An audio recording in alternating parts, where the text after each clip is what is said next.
Hello, this is Mark Wildman of Wildman Athletica, and today we are going to talk about a walking clean exercise.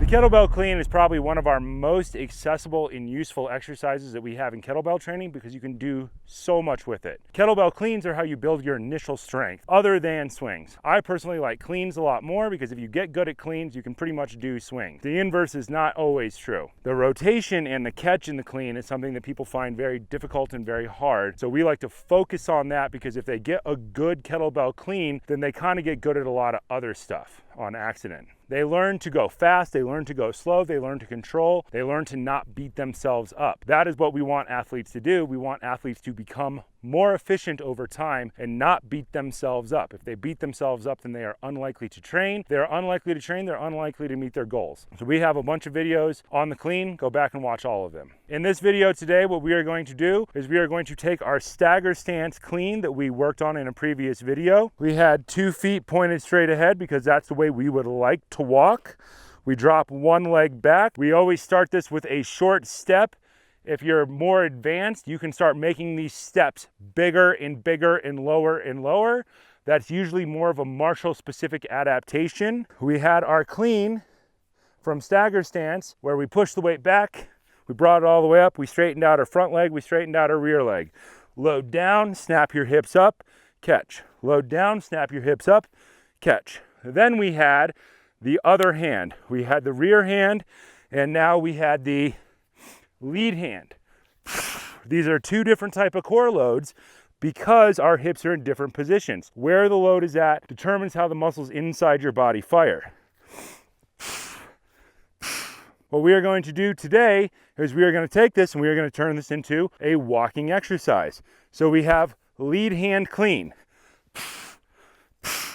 Step forward, point your foot straight ahead. Rear hand clean. Lead hand clean. Rear hand clean. You can make it bigger and bigger. The bigger this movement gets, the more this starts to look exactly like moves in martial arts where we get into this position.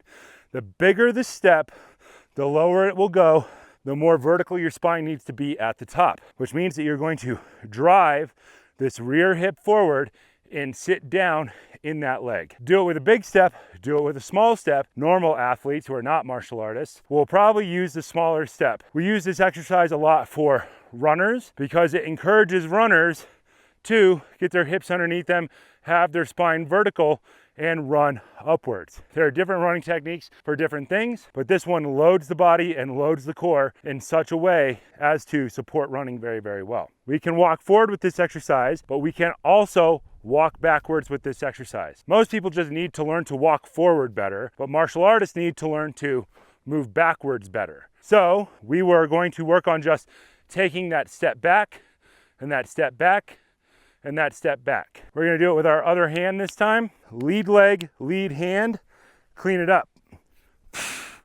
Step back. Now it is lead leg, rear hand. Clean, step back. Step back, lead hand, lead leg. Boom, boom. Now you can either finish the movement and then step, or as you get better, you're going to find yourself stepping with the movement. Step with the movement. Either one works. It's how much complexity your brain will handle at any one time. So when you start this, start by doing the full clean and stepping when the weight is in the top position. As you get more advanced, you can start stepping with it.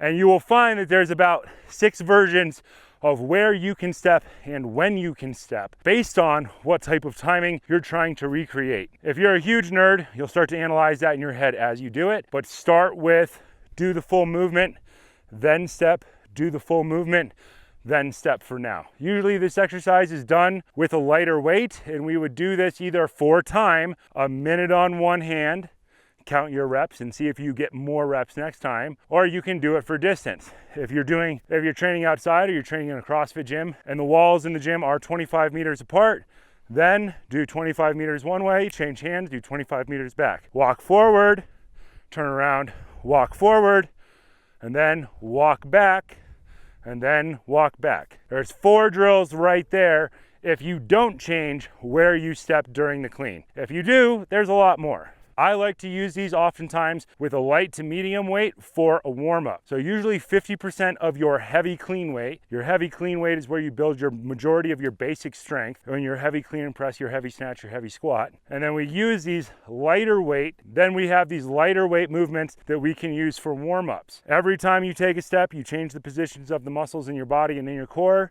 You have lead hand, you have rear hand, it's just going to stack up. It's going to make you a more coordinated and controlled athlete, and that's what we want. Coordination and control will build us efficiency. This has been Mark Wildman of Wildman Athletica.